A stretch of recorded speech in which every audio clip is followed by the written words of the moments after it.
एक नदी से मैंने पूछा, इठला के चल दी कहाँ। दूर तेरे पी का घर है, बरखा के चल दी कहाँ। थोड़ा वो घबराई, थोड़ा सा शर्माई, उछली यहाँ से वहाँ। क्या बात है, क्या बात है। सुरानो चंद्रभा है, सुरानो चंद्रभा है, सुरानो चंद्रभा। हाय हॅलो नमस्कार, गौरव मराठीमध्ये आपल्या सगळ्यांचं अगदी मनापासून स्वागत। मी अर्थातच गौरव मालक। मला खात्री आहे तुम्हा सगळ्यांचं सध्या लक्ष्मीपूजन झालं असेल, सर्वत्र आनंद आहे सध्याच्या काळामध्ये आणि या आनंदामध्ये भर घालण्यासाठी एक सुरेल गप्पांची मैफिल गौरव मराठीच्या माध्यमातून आता मी घेऊन आलोय। काही वर्षांपूर्वी ना मंडळी, पुण्यामध्ये एक छोटीशी मुलगी जन्म घेते, त्यानंतर तिचा प्रवास सुरू होतो। वयाच्या 6व्या वर्षी बघा बरं का मी काय म्हणतोय, वयाच्या 6व्या वर्षी संगीत हा माझा आत्मा आहे असं ती व्यक्ती ठरवते आणि तिथनं सुरू होतो सांगीतिक विश्वाचा एक अनोखा प्रवास आणि तिथनं मग तो प्रवास असाच अखंडितपणे सुरू राहतो आणि आज अनेक वर्ष झाली आहेत, म्हणजे 15-20 वर्षांपासूनचा तो प्रवास आजही सुरू आहे। माझ्यासोबत आहे मयूर यात्रे। मयूर यात्रेला तुम्ही अनेक वेळेला अनेक माध्यमांमधनं पाहिलं असेल। सगळ्यात महत्वाची ओळख म्हणजे सूर नवा ध्यास नवा या पर्वातनं महाराष्ट्राच्या मनात जाऊन महाराष्ट्राच्या रसिक मनावरती अधिराज्य पसरवणारी ही आमची दिदी। दिवाळीच्या निमित्तानं आज आपण तिच्याशी सुरेल बातचीत करणार आहोत, तिच्या प्रवासासंदर्भात गप्पा मारणार आहोत। तर चला तिचं स्वागत करूया। ताई, तुझं खूप स्वागत आहे गौरव मराठीमध्ये। नमस्कार। मला असं वाटतं तुझी ओळखच गायकी अशी आहे, संगीत अशी आहे। मी म्हणालो तसं संगीत हा आत्मा आहे, त्यामुळे सुरुवातच आपण तुझ्या आवाजापासून करूया, गाण्यापासून करूया, मग गप्पांवरती। सूर निरागस हो गणपती, सूर निरागस हो शुभ नयना करुणामय गौरी हर श्री वरद विनायक शुभ नयना करुणामय गौरी हर श्री वरद विनायक। ओंकार गणपती, ओंकार गणपती, अधिपती सुखपती छंदपती गंधपती, लीन निरंतर हो, लीन निरंतर हो।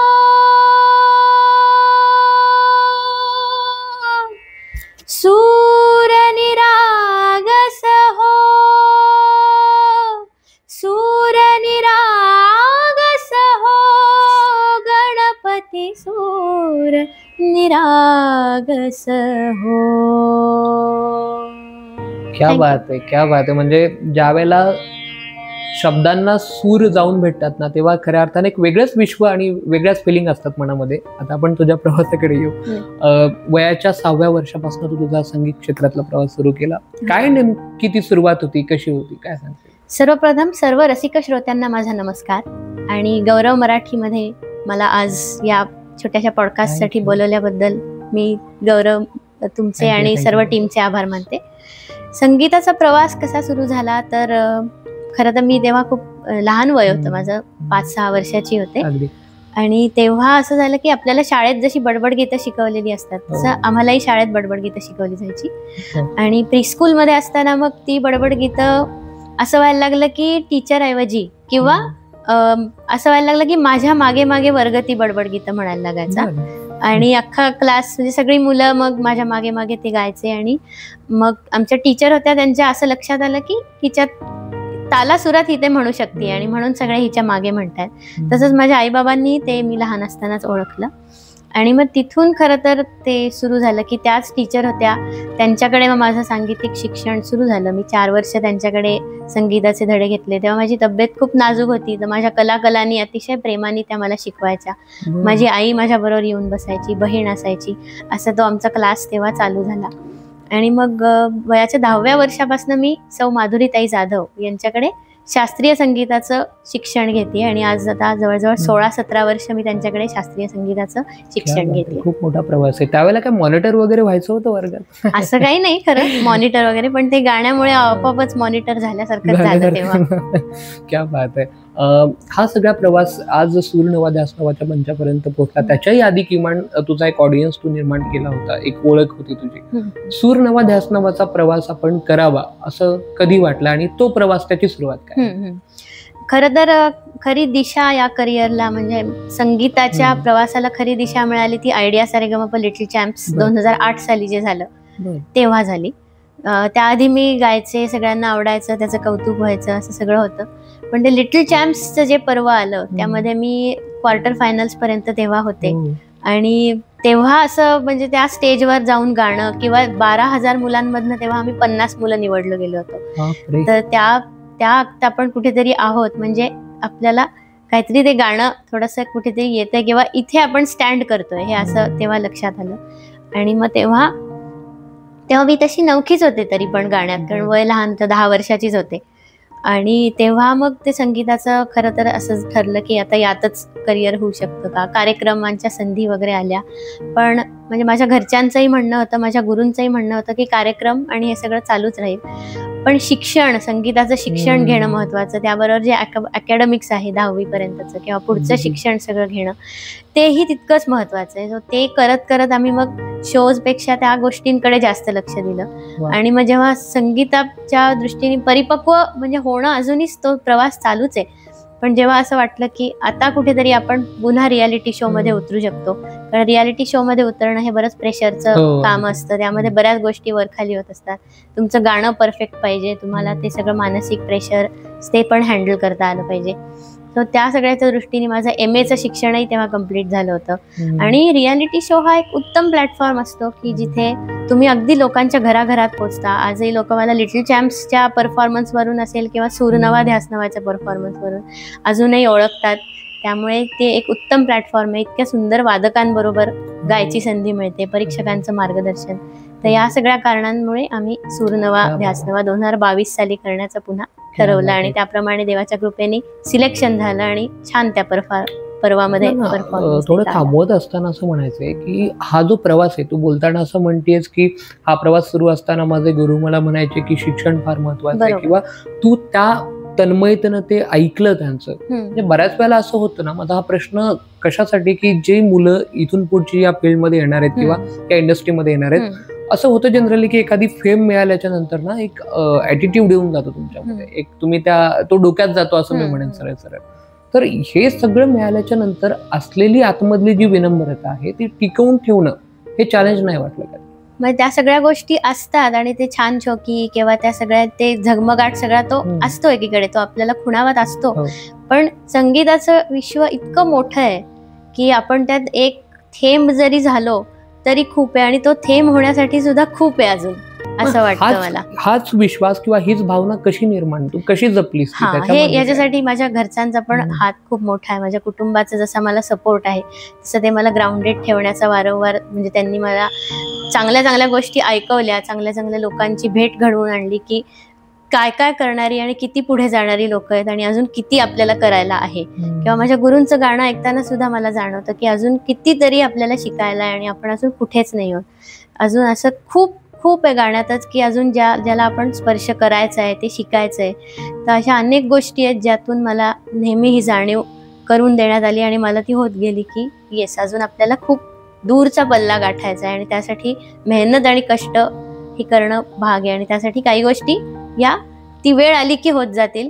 कष्ट आणि मेहनत हे आपल्याला आता करत राहायचंय, शिक्षण त्यासाठी घेणं पूर्ण.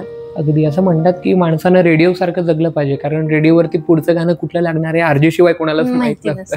तर तसाच तो प्रवास आहे. मला हे जाणून घ्यायचंय की तुझ्या आयुष्यामध्ये तू एकीकडे संगीताचं शिक्षण घेत असताना दुसरीकडे अकॅडमिक एज्युकेशन सुद्धा सातत्यानं सुरू ठेवलं. तर अशात पण असं होतं की बरेच लोक मग म्युझिक मध्ये आले की शिक्षणाकडे थोडं दुर्लक्ष करतात, पण तुझं असं नाहीये. म्हणजे मला जेवढं माहितीये तेवढं मेरिट्स मध्ये तू असायची, कायम डिस्टिंक्शन असायचं. तर हा समतोल कसा साधला त्याबद्दल? वेगवेगळ्या संधी आणि हे तर येत होतच तेव्हा सुद्धा किंवा आत्ताही. पण तेही एक लाईफ असतं वेगळं, जे कॉलेजचं जे असतं किंवा ते शिक्षण असतं, तर ते जगणंही तितकंच महत्वाचं आहे. नाही तर असं नाही की आर्टिस्ट म्हणजे फक्त ते कलेचं लाईफ असंच जगणं. तर त्यामध्ये पण माझ्या आई वडिलांचा खूप मोठा हात आहे की त्यांनी मला नेहमी कॉलेजला जा, तू नॉर्मल मुलांप्रमाणे शिक्षण घे, सगळं आपलं चालू ठेवत आपण जेवढं झेपेल तेवढंच त्या गोष्टी करायच्या, अति पण हे करायला किंवा ते करायला जायचं नाही. सगळ्याचा बॅलन्स करत करत या गोष्टी करणं महत्वाचं आहे. आणि शिक्षणाची पण मला आवड होती, कॉलेजमध्ये जायचं, मित्रमैत्रिणी, किंवा मी BA हिस्ट्री केलं, मला जो विषय घेतला त्यात मला डीप जायला आवडतं. सो असं करत करत ते सगळं पूर्ण झालं. आयुष्यात आपण ज्यावेळेला या प्रवासात असतो त्यावेळेला काहीतरी आपल्याला अशी भेट असते किंवा असा एखादा प्रसंग असतो जो लाईफमध्ये कधी विसरता येत नाही. मग आपल्या प्रेक्षकांनी दिलेलं भेट असेल किंवा ऊर्जा असेल, तर तसं तुझ्या लाईफमध्ये काही आहे का की तो अजूनही विसरू शकत नाही असा एखादा? हो आहे, असा एक अनुभव आहे. सारेगमप नंतरचीच गोष्ट आहे की इथे पुण्यातच एक ताथोडे उद्यानाशी एक मंदिर आहे, तिथे गाण्याचा कार्यक्रम आमचा होत होता आणि आजूबाजूच्या बिल्डिंग मधले इकडचे तिकडची अशी बरीच गर्दी तिथे जमली होती. आणि नंतर सगळे येऊन भेटत होते, सगळे कौतुक करत होते, सगळं चालू होतं छान. आणि माझी आई पण माझ्या बरोबर होती. तर तिला दिसलं की एक मावशी उभ्या आहेत कडेला आणि बराच वेळ त्या उभ्या आहेत, त्या घुटमळत होत्या तिथे, त्यांचा पाय निघत नव्हता तिथनं. पण त्यांना पुढेही म्हणजे कसं येऊ असं त्यांना संकोच वाटत असेल मे बी. मग ती म्हणाली की त्यांना आपण पुढे बोलवूया. मग बाकीच्यांना थोडंसं बाजूला करून त्यांना पुढे बोलवलं की काय मावशी, तुमचं काय तुम्हाला सांगायचंय का, असं तिने त्यांना विचारलं. तर त्यांची मूठ घट्ट वळलेली होती खूप आणि त्या अगदी म्हणजे कुठल्या तरी त्यांच्या कामावरनं घरी परत जात होत्या. आणि त्या म्हणाल्या की ताईच्या नरड्यात सरस्वती आहे बघा, कसं काय जमतं एवढं. आणि असं त्यांना खूप भरून आलं होतं त्यांना तेव्हा. आणि त्या म्हणाल्या की माझ्या मुठीत माझी आजची जी मजुरी आहे, म्हणजे ती 10 रुपये त्यांची जी मजुरी होती ती होती. तर त्या म्हणल्या की मला हे ताईला आज द्यायचंय. त्यांना ते गाणं इतकं भावलं आणि त्यांना त्यांची जी ती दिवसभराची कमाई होती, ज्यावर त्यांचं घर चालत असतं, ती त्यांना त्या दिवशी मला द्यावीशी वाटली. तर ही आमच्यासाठी खूप मोठी दाद होती त्यांच्याकडनं येणारी आणि ती नोटही आम्ही अजूनही जपून ठेवली आहे. आणि हा असा अनुभव आहे की आम्ही विसरूच नाही शकत. खरंय, अगदी खरंय. म्हणजे जो प्रवास आपण सुरू केला असं म्हणतो ना की याच्यासाठी केला होता आणि तिथपर्यंत, कारण तीच खरी श्रीमंती आहे. मला असं वाटतं मंडळी की या प्रवासात आपण सगळेच, म्हणजे गरजेचं नाही की तुम्ही संगीत क्षेत्रामध्ये काम करा, पण जिथे कुठे काम करतो तिथं तो प्रवास आपला पोलाइटनेस किंवा विनम्रता, मी खरंच म्हणजे जेव्हापासून इकडे आलोय शूटिंगसाठी, ऑफबीटच्या गोष्टी पण तुम्हाला सांगायला हरकत नाही, ज्या पद्धतीनं म्हणजे आम्ही इथनं घरापासून साधारणतः एक 7-8 मिनिटाच्या अंतरावरती होतो आणि तिच्या घरचे तिचे बाबा चालत आम्हाला घ्यायला आले, परत त्यांनी विनम्रतेने आम्हाला इथं आणलं. मला असं वाटतं हा अप्रोच फार छोटा असेल अनेकांसाठी, पण त्याच्या मागची जी इनसाइड स्टोरी असते ती फार मोठी असते. आता पुढचे काय प्लॅन असणार आहे तुझे, किंवा म्युझिक क्षेत्रात आणखी काय काय करायला? आता मी सध्या क्लासेस घेते, मी शिकवते ऑनलाईन ऑफलाईन, आणि शास्त्रीय संगीत शिकवते, सुगम संगीत शिकवते. सो क्लासेस वाढवणं छान, अजून मला विद्यार्थी घडवायचे आहेत. बऱ्याच जणांना मला जे माझ्या गुरूंकडून मिळतंय ते मला पुढे पास ऑन करण्याची इच्छा आहे, ते वाढवायचं आहे. तसंच अजून संधी मला ज्या वेगवेगळ्या मिळतील त्या एक्सप्लोअर करायचं आहे. अजून मला वेगवेगळे संगीत प्रकार गाऊन बघायचे आहेत, वेगवेगळ्या कार्यक्रमांच्या माध्यमातून तुमच्या सर्वांसमोर यायचं आहे. तर अशा बऱ्याच गोष्टी आहेत सगळ्यांसमोर आम्हाला घेऊन यायच्या आहेत. असं कधी झालं का, म्हणजे असं होतं ना प्रत्येकाच्या बाबतीत की एखादं गाणं तुला गायचंय किंवा प्रयत्न करायचाय, पण ते गाताना खूप डिफिकल्ट गेलं आणि जेव्हा ते गायलं तेव्हा ते प्रेक्षकांनी असलं काय डोक्यावर घेतलं की अरे, तुला वाटलं की अरे हे तर आपल्याला खूप अवघड गेलं पण हे जमून गेलं, असं कधी झालं का असं एखादा प्रसंग? हा, असं थोडंसं होतं.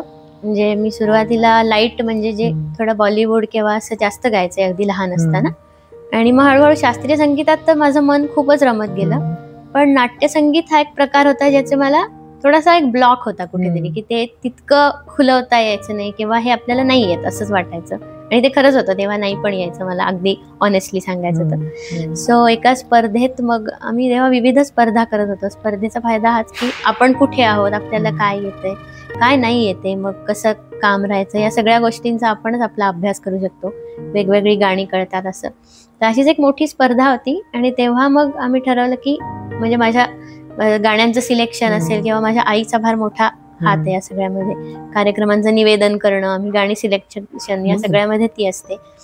तर तेव्हा आम्ही म्हणलं की चॅलेंज म्हणून आपण हे सुरांनो चंद्रवा हे जे नाट्यगीत आहे हे आपण घेऊया यावेळेस, बघू बसवता येतं का.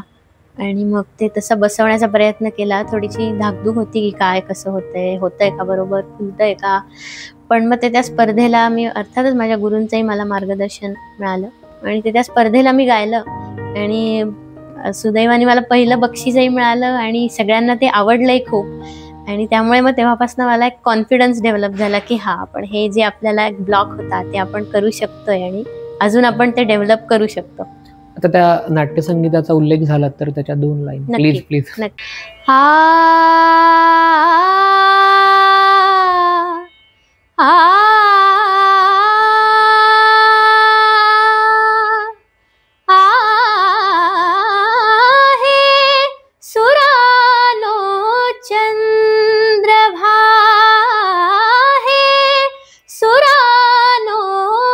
चंद्रवा हे सुरानो चंद्रवा,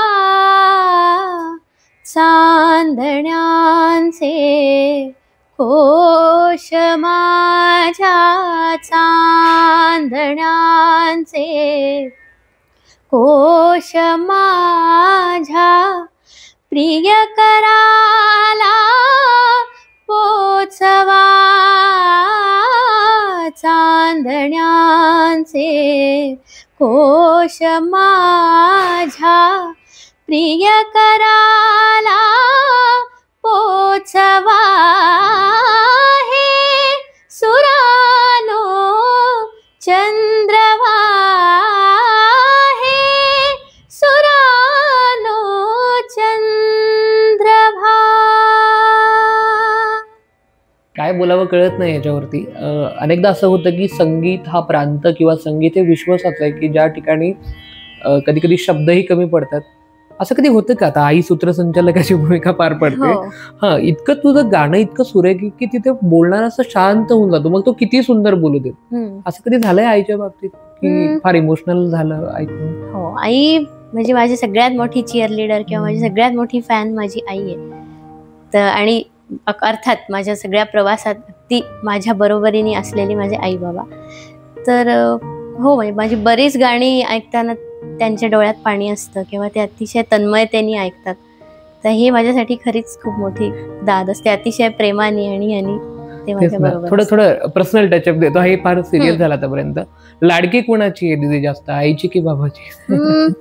दोघांची आहे खरं, पण आईची थोडी. असं खरं तर दोघंही तितकंच, असं काही नाही म्हणू शकत खरं.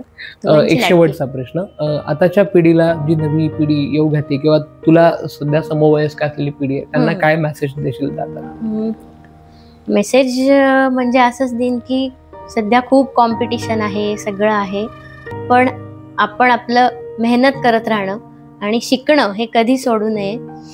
वेळ आली की ज्याच्या त्याच्या नशिबाप्रमाणे आणि प्रयत्नांप्रमाणे गोष्टी होत राहतात, पण त्यासाठी प्रयत्न करणं आणि एक प्रगल्भता येण्यासाठी ज्या कुठल्या गोष्टीमध्ये किंवा क्षेत्रामध्ये तुम्हाला पुढे जायचंय त्या क्षेत्राचं शास्त्रोक्त पद्धतीने शिक्षण घेणं हे खूप महत्त्वाचं आहे माझ्या दृष्टीने. आणि वेगवेगळ्या ज्या संधी येतात त्या घेऊन बघायच्या, त्यातून काय चांगलं काय नाही, आपल्याला काय करायचंय, काय सूट होतं काय नाही हे आपल्याला ठरवता येतं.